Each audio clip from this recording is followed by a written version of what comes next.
मनुष्यों में तूने जन्म लिया, फिर से इस जग में तो आएगा, तो आएगा, यीशु आएगा, फिर से इस जग में तो आएगा। मनुष्यों में तूने जन्म लिया, फिर से इस जग में तो आएगा। भूमि आकाश में समा न सका, मंदिर में तू रह न सका, नम्र होके चरनी में पैदा हुआ, मनु में हमारे घर तू बना, यीशु घर तू बना, यीशु घर तू बना, मनु में हमारे घर तू बना, नम्र होके चरनी में पैदा हुआ, मनु में हमारे घर तू बना। दानियल की तूने प्रार्थना सुनी, एज्रा की तूने सहायता की, बाबुल में तूने बेदारी भेजी, अपने लोगों को फिर से दे रिहाई, यीशु दे रिहाई, यीशु दे रिहाई, अपने लोगों को फिर से दे रिहाई, बाबुल में तूने बेदारी भेजी, अपने लोगों को फिर से दे रिहाई। धन्यवाद पिता परमेश्वर, धन्यवाद इस आशीषों के लिए, इस जिंदगी के लिए, इस जीवन के लिए, इस नए साल के लिए, कि हम इस नए साल के पहले शब्द में तेरे भवन में आकर तेरी स्तुति और महिमा करने सकते हैं, शब्द को वेलकम करने सकते हैं। धन्यवाद पिता प्रभु जी, तो हमें चला, हमारे हर उस गुनाह गलतियों को माफ़ कर जो हम बीते जीवन में हमने किए हैं प्रभु जी, और नए साल में नई शक्ति, नई सामर्थ्य, नई बुद्धि, नई ज्ञान और समझ से भरपूर कर। हम चूक जाते हैं क्योंकि हम नूस हैं, हम दुनियाई जंजाल में फंस जाते हैं प्रभु जी, तो हमारे सामर्थ्य दे, हमें शक्ति दे, वचन की ज्ञान बुद्धि समझ दे, हमारे विवेक को तू ही चला प्रभु जी, क्योंकि तेरे बगैर हम कुछ नहीं प्रभु जी। होने दे हम तुझ में बने रहें, और उन आशीषों को जो तो हमें देना चाहता है अधिकार से प्राप्त करने सकें। इस समय जो कुछ मैं वचन बोलूँ उस पर तेरे आशीष हो, और हमारे आत्मिक जीवन के लिए उन्नति का कारण बने, कि हम उस स्वर्ग राज के लिए अपने आप को तैयार कर सकें। हमें बुद्धि ज्ञान और समझ से भरपूर कर और स्थिर रख, और हमें तंदुरुस्त रख। हम अपने तमाम विश्वविद्यालयों प्यारों को सबों को तेरे हाथ में सुन देते हैं, जितने यहाँ उपस्थित होते हैं उन सबों को तेरे हाथ में सुन देते हैं, और जो उपस्थित नहीं हो सके उन्हें भी आशीषित कर, उन्हें भी वो शुद्ध मन, विवेक और अगुवाई दे, कि तेरे भय में, तेरे डर में, उस लालसा में आगे बढ़ सकें, तुझे जाने, और हम सब तेरे नाम के गवाह बनने सकें। ऐसी अनुग्रह तू दान कर। बाकी समय के लिए तेरे हाथ में सुन देते हैं, और यह सब कुछ मांगते हैं तेरे बेटे यीशु के नाम में, आमीन।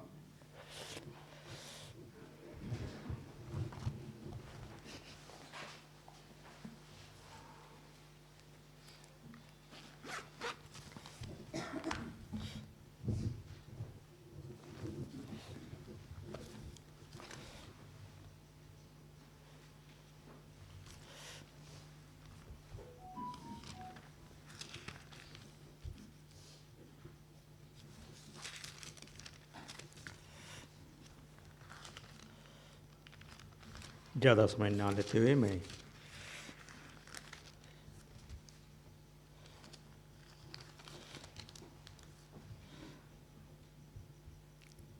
आज का वचन जो मैंने चुना, और जिन्होंने भी जो नए मॉर्निंग वॉच सुबह की जो प्रेयर के लिए जो वचन ठहराया है, उसी में से मैंने चुना। यह है यशायाह की किताब, उसका 14 अध्याय, यशायाह 14 उसका 14 अध्याय, उसका 12वां। यहाँ लिखता है कि हे भोर के चमकने वाले तारे, हे भोर के चमकने वाले तारे, तू कैसे आकाश से गिर पड़ा है। तू जो जाति जाति को हरा देता था,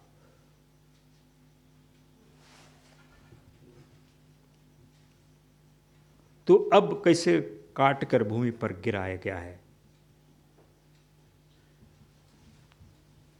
हे भोर की चमकने वाले तारे, ये किसके लिए कहा जा रहा है, किसको संबोधित किया जा रहा है। ये उस लूसीफर को, वो कैसा था, भोर का चमकने वाला तारा, भोर को सुबह सुबह जो चमकता था वो तारा स्वर्ग में, और उसकी हालत वो ऐसी थी, ऐसी हो गई कि वो आकाश से गिरा दिया गया। तू जो जाति जाति को हरा देता था, तो अब कैसे काट कर भूमि पर गिराया गया, भूमि पर, जमीन पर गिरा दिया गया। लूसीफर जो स्वर्गदूतों का लीडर था, परमेश्वर का कहना चाहिए, मैं वो सब बोलूंगा, वो दाहिना हाथ था, और वो घमंड में आ गया। और जब घमंड में आ गया,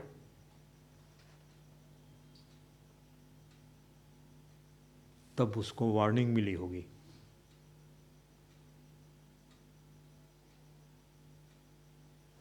वो अपने आप को ऊंचा बताने लगा। यह कहता है कि 13 में कहता है, तू मन में कहता था मैं सर्प पर चढ़ूंगा, मैं अपने सिंहासन को इस ईश्वर के तारागण से अधिक ऊंचा करूंगा, और उत्तर दिशा की छोर पर सभा के पर्वत पर विराजूंगा। मैं मेघों से भी ऊंचे ऊंचे स्थानों के ऊपर चढ़ूंगा, मैं परम प्रधान के तुल्य हो जाऊंगा। ऐसी घमंड उसके दिमाग में चढ़ी। जब उसने चढ़ी तो और सारे जितने स्वर्गदूत वहाँ थे उनको भी बुलाया, उनको भी कन्विंस करने लग गया कि आ जाओ मेरे साथ, मैं फ्रीडम दूंगा, मैं स्वतंत्र दूंगा, तुम जो चाहो वो करोगे।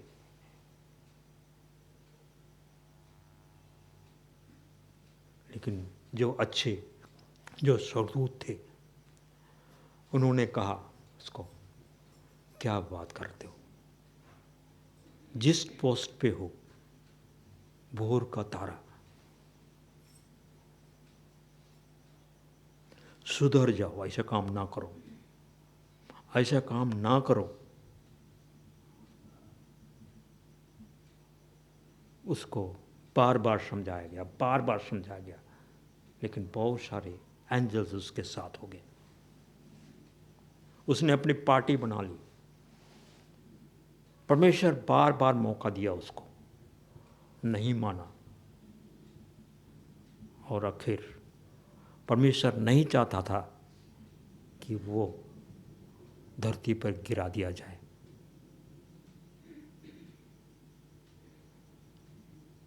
परमेश्वर उनको मन फिराने का मौका दिया।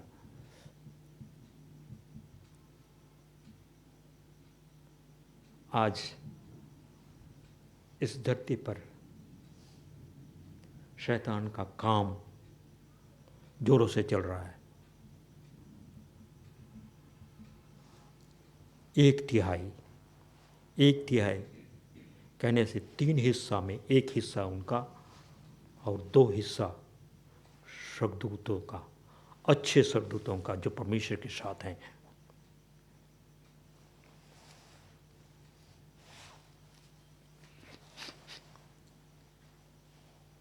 फिर भी वो जानता है कि उसका काम अब इस धरती पे समाप्त होने वाला है, इसलिए वो ऐसे ऐसे उधेड़-बुन बनाता है और ऐसे ऐसे कार्य करता है कि उन विश्वासियों को भी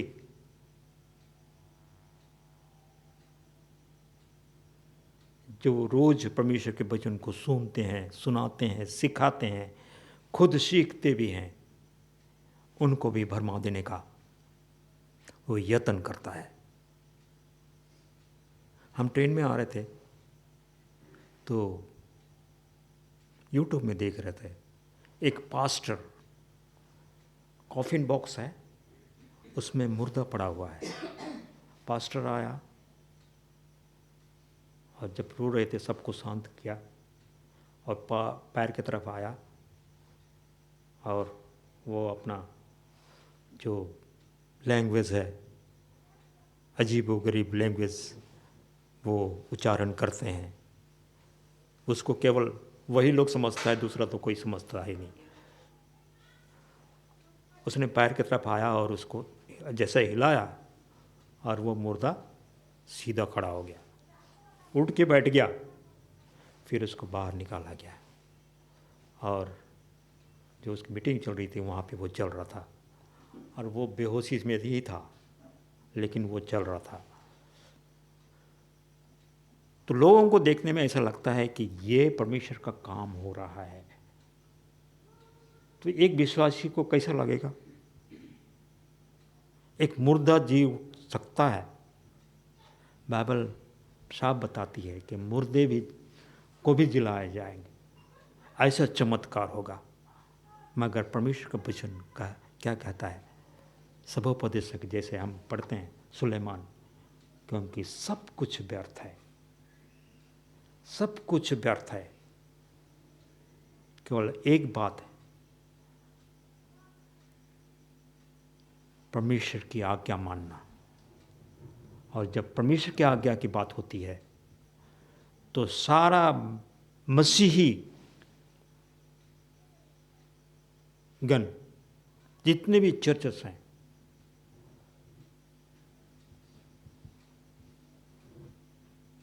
सभी आज्ञाओं को मानते हैं, लेकिन शब्द जिसको परमेश्वर ने खुद सृष्टि के वक्त ही ठहरा दिया था और उसको फिर से जब लिख के दिया, उसने रिपीट किया, लिख के दिया, हाथों से खोद के दिया मूसा को, एक बार नहीं, दो दो बार, और उसी बात में चूक जाते हैं। वो तो परमेश्वर का संविधान है।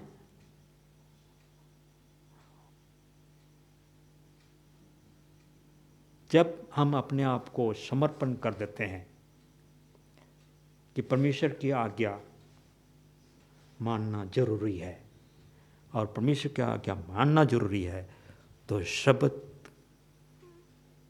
को मानना और उसके शब्द को पवित्र मनाना, ये परमेश्वर को भाता है।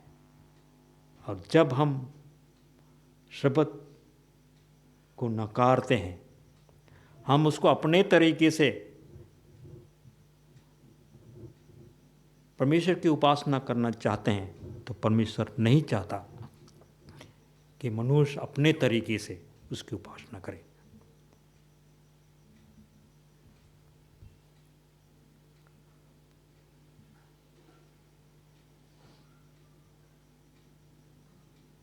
आज बहुत सारे मसीही लोग अच्छे वचन सुनाते हैं, अच्छी बात कहते हैं,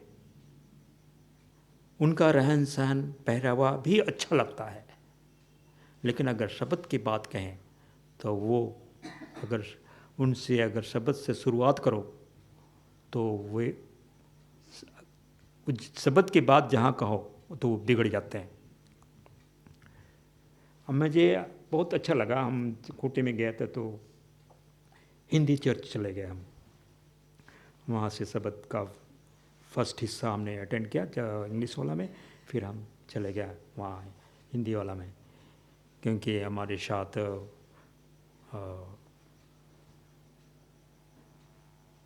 जिसकी शादी हुई उनका फूफू और फूफा भी हमारे साथ थे, हम उनके साथ चले गए हिंदी चर्च। तो वो खूंटी का चर्च, हिंदी चर्च काफ़ी जोशीले हैं, काफ़ी बड़ा बड़ा है और भरा हुआ। और इतना इंग्लिश चर्च में उतना लोग भरते नहीं हैं, लेकिन हिंदी चर्च काफ़ी भरा हुआ। और वो एक लेडी पढ़ा रही थी शब्द लेशन।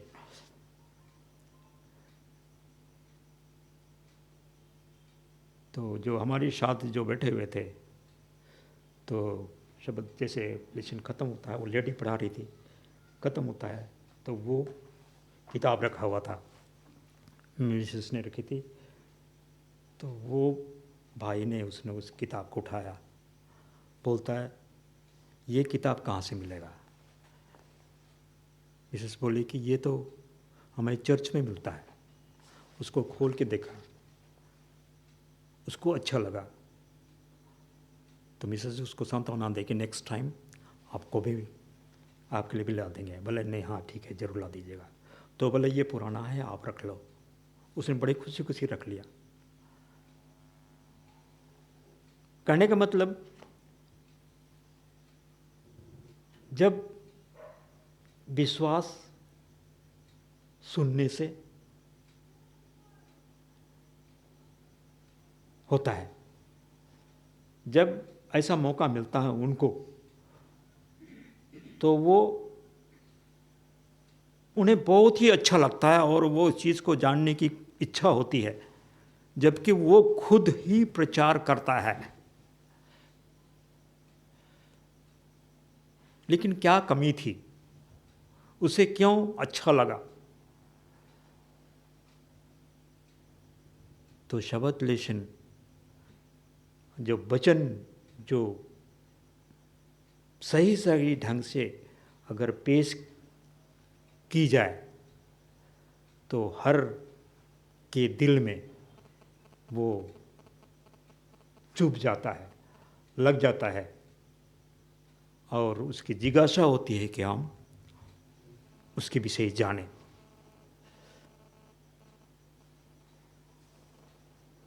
अगर आप उनको डायरेक्ट अगर उनको शब्द के बारे में बात करो तो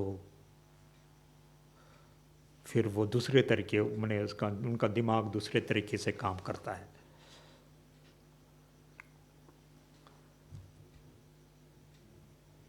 तो शैतान भी अपना मौका ढूंढता है और इस तरह से उसके भी काम चालू हैं, लेकिन परमेश्वर के काम भी जोरों से हैं। और हम मसीहों के लिए, हम जो सेवन डे एडवेंटिस्ट हैं, जो शब्द को मानते हैं, जो हम पूरी आज्ञा को मानते हैं, जब तक मन में, दिमाग में वो समझ और वो समर्पण की बात जब तक नहीं आता है, तब तक शब्द को एक्सेप्ट करना मुश्किल होता है।